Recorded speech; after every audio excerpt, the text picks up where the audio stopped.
नमस्कार साथियों Donald Trump ने हाल ही में टैरिफ से रिलेटेड एक और बड़ा फैसला लिया है। उन्होंने हाल ही में घोषणा की कि फार्मास्यूटिकल सेक्टर पर 100% टैरिफ लगाया जाएगा। ये बढ़ी हुई दरें 1 अक्टूबर से लागू हो जाएंगी और इसका सबसे बड़ा प्रभाव भारत पर हमें देखने को मिल सकता है, क्योंकि यूएसए को जितना भी दवाइयों का निर्यात किया जाता है, फार्मास्यूटिकल सेक्टर में निर्यात किया जाता है, उसका बड़ा हिस्सा भारत से निर्यात होता है। तो भारत पर इसका क्या असर पड़ेगा और क्यों ऐसा कहा जा रहा है कि इसका सबसे ज्यादा असर अमेरिका के खुद के ऊपर भी देखने को मिल सकता है। तो सारी ही चीजें आज के सेशन में हम लोग डिस्कस करने वाले हैं। तो चलिए सेशन की शुरुआत करते हैं। मेरा नाम है चारू गुप्ता और मैं स्वागत करती हूं आप सभी का चारू एजुकेट्स पर। तो दोस्तों, बात यहाँ पे हो रही है ट्रंप के एक फैसले की। 100% टैरिफ इन्होंने फार्मास्यूटिकल सेक्टर पर अनाउंस किया है। भारत के ऊपर ऑलरेडी 50% टैरिफ लगे हुए हैं। 25% पहले ही लगाए गए थे और 25% tariff as a penalty Russia से क्रूड ऑयल परचेज करने की वजह से लगाए थे। अब यदि ये 100% टैरिफ भारत के फार्मास्यूटिकल सेक्टर पर अप्लाई होते हैं तो भारत की फार्मा कंपनीज या फार्मास्यूटिकल सेक्टर्स को झटका लग सकता है, लेकिन उतना भी ज्यादा नुकसान, उतना भी ज्यादा इफेक्ट यहाँ पे पड़ने वाला नहीं है। क्यों नहीं पड़ने वाला, ये चीज हम देखेंगे, क्योंकि ट्रंप ने जो यहाँ पे टैरिफ लगाए हैं वो सेलेक्टिव टैरिफ्स हैं। आप यहाँ पे देख सकते हैं कि जो टैरिफ 100% ऑन फार्मा प्रोडक्ट्स लगाए हैं वो जेनेरिक दवाइयों पर नहीं लगाए। अभी के लिए ब्रांडेड और पेटेंटेड ड्रग्स पर ही, ब्रांडेड और पेटेंटेड फार्मास्यूटिकल्स पर ही यहाँ पे 100% टैरिफ लगाए गए हैं। जेनेरिक दवाइयों को अभी के लिए बख्श दिया गया है, छोड़ दिया गया है, जिनके ऊपर अमेरिका का हेल्थ केयर सिस्टम पूरी तरीके से निर्भर करता है। तो इसलिए जेनेरिक दवाइयाँ अभी के लिए बची हुई है। स्टिल जो ब्रांडेड और पेटेंटेड ड्रग्स हैं उनको यहाँ पे नहीं बख्शा गया है। 100% टैरिफ 1 अक्टूबर से इनके ऊपर अप्लाई हो जाएगा। इस चीज की जानकारी ट्रंप ने ट्रुथ सोशल पर पोस्ट करके दी। उनका ये पोस्ट है वो आप यहाँ पे देख सकते हो। Starting October 1, 2025 we will be imposing a 100% tariff on any branded or patented pharmaceutical product unless a company is building their pharmaceutical manufacturing plant in America। यदि कंपनी, जिस कंपनी के द्वारा निर्यात किया जा रहा है या फिर जिस कंपनी के द्वारा सप्लाई की जा रही है, उसने अपना प्लांट यूएसए में बनाया हुआ है या फिर यूएसए में कंस्ट्रक्ट कर रही है, तो उसे इस चीज से छूट मिल जाएगी। उनके प्रोडक्ट्स पर 100% टैरिफ नहीं लगेंगे। लेकिन यदि अमेरिका से बाहर कहीं से भी ये प्रोडक्ट अमेरिका के अंदर सप्लाई हो रहे हैं, ब्रांडेड हैं, पेटेंटेड हैं, तो उन पर 100% टैरिफ देना पड़ेगा। इस बिल्डिंग का मतलब है कि अमेरिका के अंदर कंस्ट्रक्शन शुरू हो चुका है। यदि शुरू हो चुका है तो वो कंपनीज यहाँ पे 100% टैरिफ से बच जाएंगी। Thank you for your attention to this matter. तो इस तरीके से आते हैं ये ट्रुथ सोशल के ऊपर, एक अपना पोस्ट लिखते हैं और थैंक यू बोल के निकल पड़ते हैं। इनका बस यही है और ये पता भी नहीं है। आज इन्होंने ये जानकारी दे दी, कल को कहें एकदम से पैनिक देख के फिर ये फटाफट से बोल देंगे कि नहीं अभी इतना टैरिफ नहीं लग रहा, या फिर डेट इसकी एक्सटेंड कर देंगे। आज के समय पर इतनी अनसर्टेनिटी है ट्रंप की पॉलिसीज को लेकर, ट्रंप के ये जो पोस्ट है उनको लेकर, क्योंकि जैसा कि अभी आपने देखा H1B वीजा, उस पर भी जैसे ही पैनिक मचाना तो उसके बाद ही उन्होंने अपना बयान ही पलट दिया। पहले इन्होंने बोला था कि हर साल रिन्यूअल फीस देनी पड़ेगी 88 लाख रुपए की, लेकिन बाद में बोला कि ये फीस तो एक ही बार देनी है, बार बार हर साल रिन्यूअल पर आपको यहाँ पे फीस नहीं देनी। तो ट्रंप अपने बयानों से कभी भी पलट सकते हैं, लेकिन हाल ही में इनका बयान ये आया जिसकी वजह से फार्मा कंपनीज थोड़ी चिंता के अंदर भारत में हमें दिखाई दे रही है, क्योंकि भारत की तरफ से काफी सारा एक्सपोर्ट यूएसए को किया जाता है। अमेरिकी प्रेसिडेंट डोनाल्ड ट्रंप ने ब्रांडेड और पेटेंटेड दवाइयों पर 100% टैरिफ लगाने का ऐलान यहां पर किया है। ऑलरेडी 50% टैरिफ इंडिया के ऊपर लगा हुआ था, जिसमें ये टैरिफ 27 अगस्त से ऑलरेडी लागू हो चुके हैं, जिसके अंदर कपड़े, James jewellery, furniture, sea food जैसे भारतीय प्रोडक्ट शामिल हैं, जो फिलहाल के लिए 50% टैरिफ का सामना कर रहे हैं। और अब ट्रंप ने बोला है कि 1 अक्टूबर से हम ब्रांडेड और पेटेंटेड फार्मास्यूटिकल्स पर या ब्रांडेड या पेटेंटेड दवाइयों पर 100% टैरिफ लगाने जा रहे हैं। तो अब ये ब्रांडेड ड्रग्स या फिर ब्रांडेड या दवाइयां या फिर जेनेरिक दवाइयों में डिफरेंस क्या है आप देख लो। जैसे कि मैंने आपको बताया कि ब्रांडेड दवाइयों पर लग रहा है अभी के लिए, जेनेरिक दवाइयों को छोड़ दिया गया है।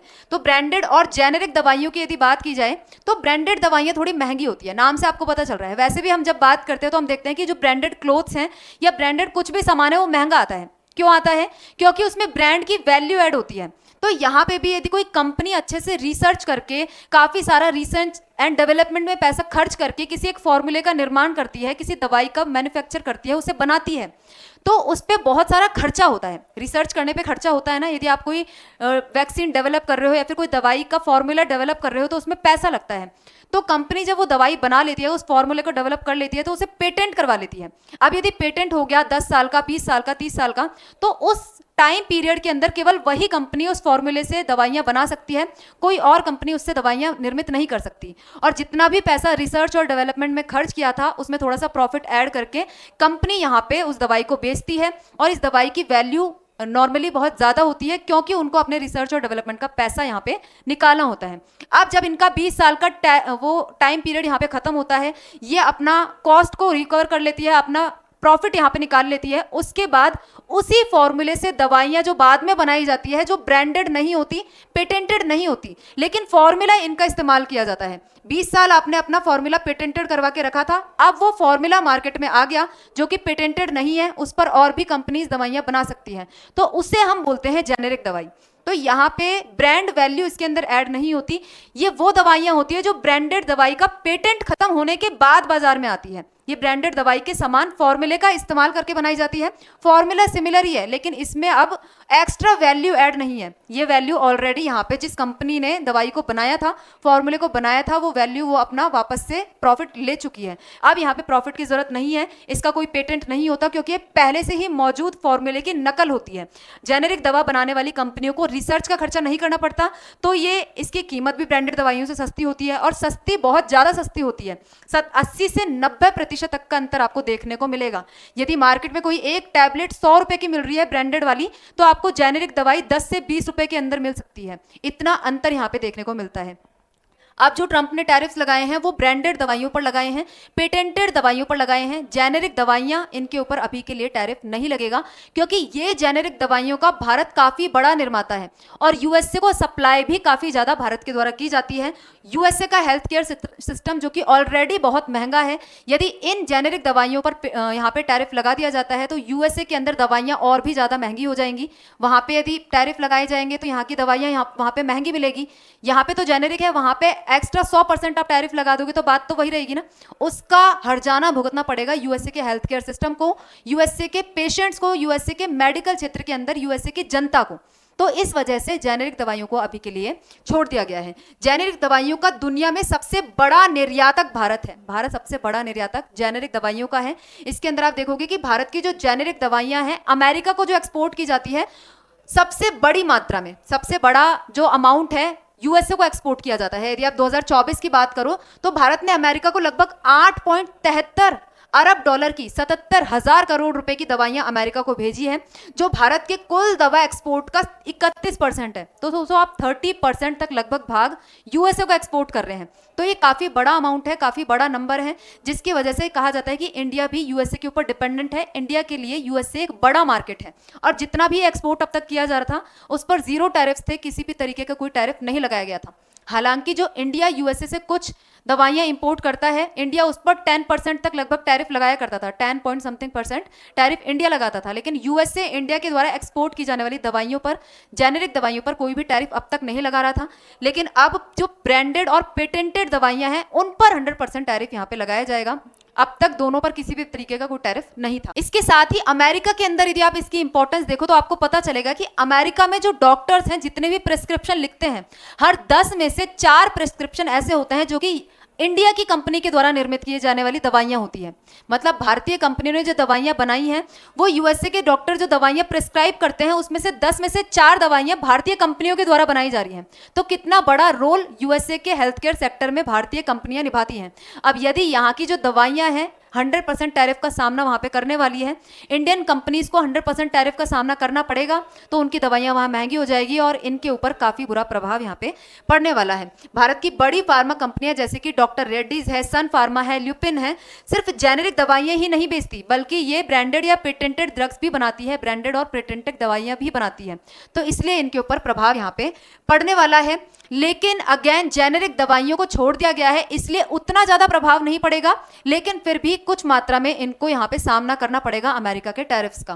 काफ़ी सारी कंपनीज आप देख सकते हो जो कि यूएसए को निर्यात करती है, जिसमें सन फार्मा है, डॉक्टर रेड्डीज है, सिप्ला लिमिटेड है, ल्यूपिन है, अरबिंदो फार्म है, ये सभी यूएसए को दवाइयों का निर्यात करती है, और ये सभी आगे आने वाले समय में अपनी ब्रांडेड और पेटेंटेड ड्रग्स के लिए प्रभावित होने वाली है, ब्रांडेड और पेटेंटेड दवाइयों के लिए प्रभावित होने वाली है।